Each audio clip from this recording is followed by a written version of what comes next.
Pesachim Daf Mem Dal. Today's email comes from Michael Mann from Toronto, Canada, and he says, "I cannot thank you and your team enough for making your Daf Yomi Shir available on YouTube, Zoom, and all other online outlets which allow individuals like myself to partake.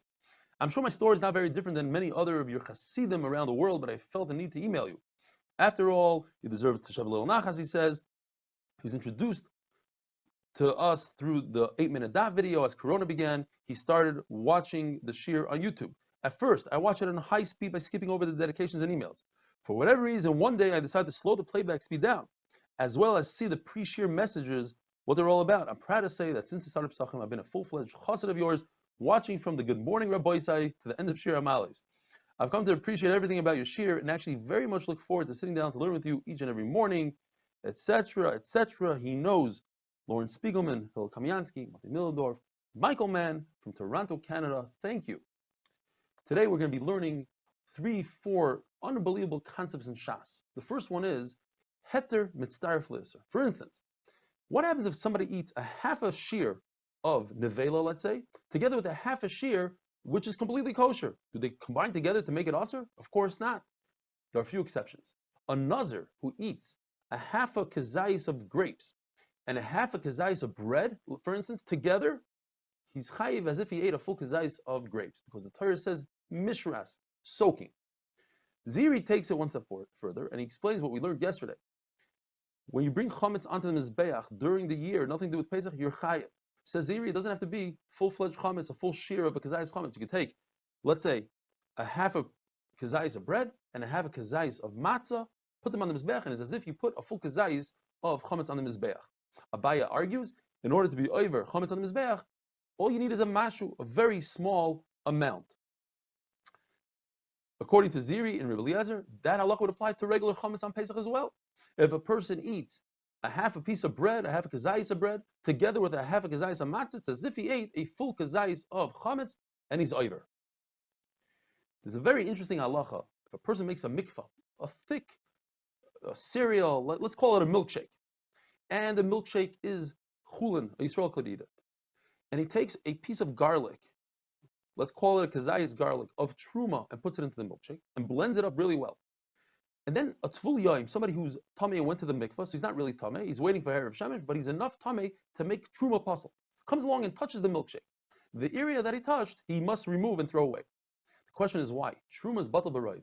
The answer is, since a Yisrael who eats a kazayis of this milkshake is chayiv. What does that mean? L'chayra, he didn't drink a full kazayis of garlic. There's only one kazayis in there. So what he did was he drank a very small amount of the garlic, which is truma, and together with a full kazayis of the chulin milkshake, we have a full kazayis here, and the heter is mitzdarif to the isser, and that's why he's chayiv. Says Gemara, no, perhaps that's not what happened there. Perhaps he drank the entire milkshake, and within the milkshake is a garlic that's the size of a kazayis, that's why he's chayiv. So what's the chiddush? He ate a full kazayis of truma.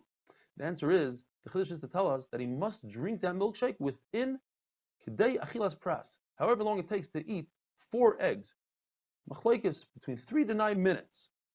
If he extends that period of time, it takes him 10 minutes, for instance, he's patur.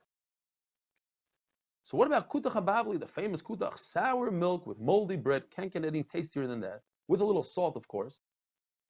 Chachamim say that's not considered tarevis chametz, but there's bread in there. The answer is because he never ate a full kazayis of bread. Because what is he going to do? Eat it with a spoon? It's a dip. Nobody eats it like that. And if he does, that's a kol adam. That's not considered eating. And what is he going to do? Dip it with his bread, with his meat? It'll take a lot longer than 9 minutes to eat a full kazayis of chametz. The Gemara tells us a case. It's actually 2 cases that are very similar. There are 2 pots. One is chulin, one is truma.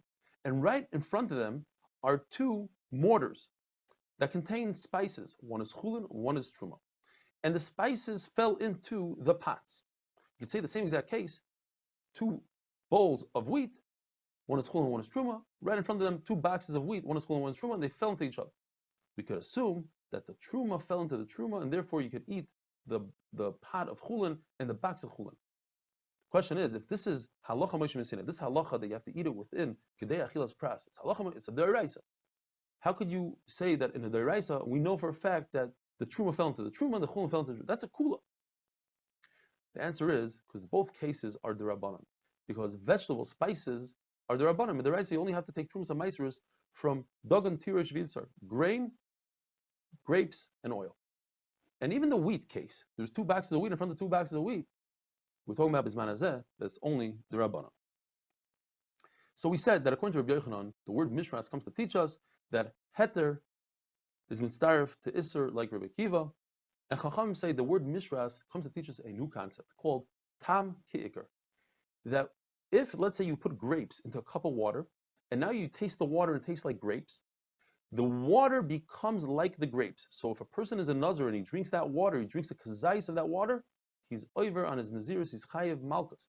Tam, the flavor, is exactly like the source. And once we know this halacha by Nazir, then we know it by everything else. Because Nazir, first of all, is mutar bahana. A Nazir could go to the Rav, and the Rav will tell him that he's not a Nazir anymore. And a Nazir only lasts for 30 days, so it's very kal. But other Yisurim, like Klayim, if you plant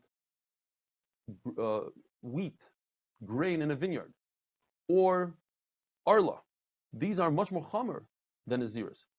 They're also bahana.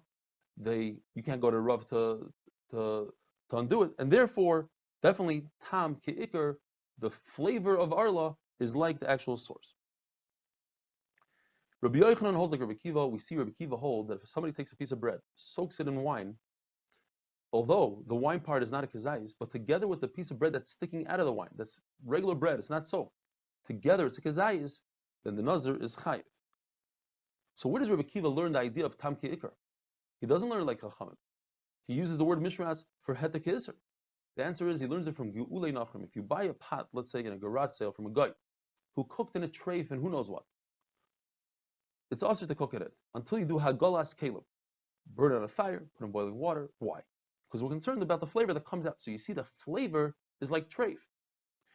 And over here, it's not a big chiddush. Why? Because the only time Rabbi Kiva holds that you have to do hagalas kelim is the day the guy cooked in it. And that day, we don't say nois and tam v'gam. It's not a bad flavor. It's not a spoiled meat that comes out. It's actually good. And according to Chachamim, it's not good, because even 2 hours later, it's already spoiled, so it is a chiddush, and I cannot learn out from it. The idea of nois and tam gam, that if the pot gives off a bad flavor, you're not over, that we learn from nevela. Nevela is something that you give to a guy, and he receives it because it has value, it tastes good, but if it doesn't taste good, the guy won't take it. According to everybody, the idea of tam ki'ikr, that the flavor has the same halacha as the source, cannot be learned from basar b'chalav. Basar b'chalav is a big chiddush. If you take the meat and you soak it in milk all day long and the meat tastes like milk, you could eat it midayraisa. The only time it's us is if you cook it together. So since it's such a chiddush, you can't learn anything from it. Have a wonderful day.